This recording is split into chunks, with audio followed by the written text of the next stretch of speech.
नमस्कार, आप देख रहे हैं फैक्ट नाउ इंडिया की फैक्ट खबर। हमारे चैनल को लाइक और सब्सक्राइब जरूर करें ताकि आपको नया अपडेट मिलता रहे। दुनिया की नजरें अभी भी ईरान और अमेरिका पर टिकी हैं। ईरान लगातार लड़ रहा है। फरवरी के आखिर से शुरू हुआ अमेरिका, इजराइल और ईरान का ये टकराव अब चौथे हफ्ते में है। हमले रुकने का नाम नहीं ले रहे हैं। ईरान की तरफ से जवाबी मिसाइलें अब भी चल रही हैं। स्ट्रेट ऑफ होर्मुज में अब भी तनाव बरकरार है, लेकिन बीच बीच में कुछ अच्छी खबर भी सामने आई है। धीरे धीरे युद्ध की चपेट में पूरी दुनिया आ रही है। स्पेन के बाद अब जर्मनी ने साफ कह दिया कि वो इस जंग में नहीं पड़ेगा। उधर ईरान ने दोस्त देशों के जहाजों को रास्ता दे दिया और अमेरिका में खुद लोग ट्रंप को जिम्मेदार ठहरा रहे हैं। जर्मनी के रक्षा मंत्री का साफ इनकार। जर्मनी के रक्षा मंत्री ने दोहराया कि उनका देश अमेरिका और इजराइल द्वारा ईरान के खिलाफ शुरू की गई इस जंग में बिल्कुल शामिल नहीं होगा। उन्होंने कहा कि जर्मनी शांति चाहता है और किसी भी तरह की लड़ाई में कदम नहीं रखेगा। ये बयान ऐसे वक्त में आया जब यूरोप में कई देश टेंशन महसूस कर रहे हैं। जर्मनी का ये रुख दिखाता है कि यूरोपीय देश इस जंग को और फैले नहीं देना चाहते। उधर रिपोर्ट्स के मुताबिक ईरान के विदेश मंत्रालय ने गुरुवार को ऐलान किया कि ईरान ने दोस्ताना देशों के जहाजों को स्ट्रेट ऑफ होर्मुज से गुजरने की पूरी अनुमति दे दी है। इन देशों में भारत, चीन और रूस, इराक और पाकिस्तान शामिल है। ईरान ने कहा ये देश हमारे दोस्त हैं, इसलिए उनका तेल और व्यापार का जहाज बिना किसी रुकावट के गुजर सकता है। ये फैसला ऊर्जा बाजार के लिए बड़ी राहत है, क्योंकि होर्मुज बंद होने से पूरी दुनिया का तेल सप्लाई प्रभावित हो रहा था। फाइनेंशियल टाइम्स ने साफ लिखा है कि ईरान ने कदम कूटनीति और दोस्ती दिखाने के लिए उठाया है।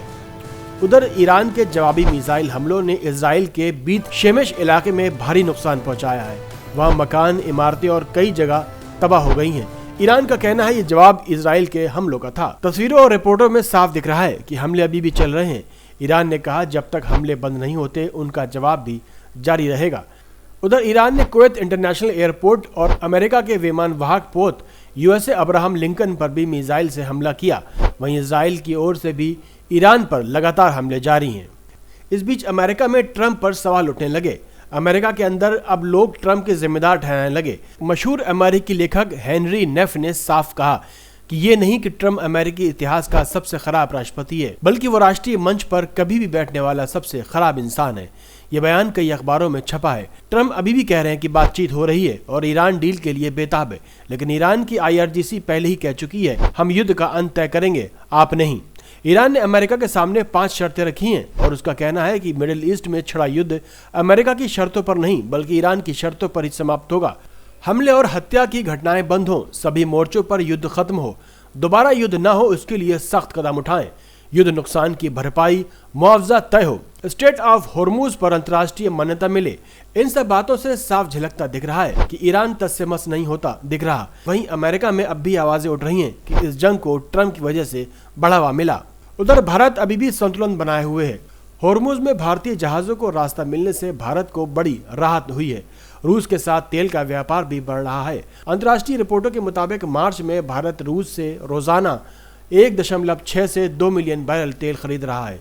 ये इसलिए क्योंकि खाड़ी का रास्ता अभी भी जोखिम भरा है। रूस और भारत का रिश्ता मजबूत बना हुआ है। नतीजा सब कुछ साफ है। जर्मनी ने जंग से मना कर दिया। ईरान ने भारत समेत दोस्त देशों के जहाजों को होर्मुज का रास्ता खोल दिया। हमले अब भी चल रहे हैं और बीत शेमेश में भारी नुकसान हुआ। अमेरिका में ट्रंप का आलोचना बढ़ रही है, लेकिन शांति का रास्ता अभी भी खुला है। अगर सब पक्ष बातचीत की तरफ बढ़े तो शायद कोई नतीजा निकल सकता है। देखते रहिए फैक्ट नाउ इंडिया की फैक्ट खबर।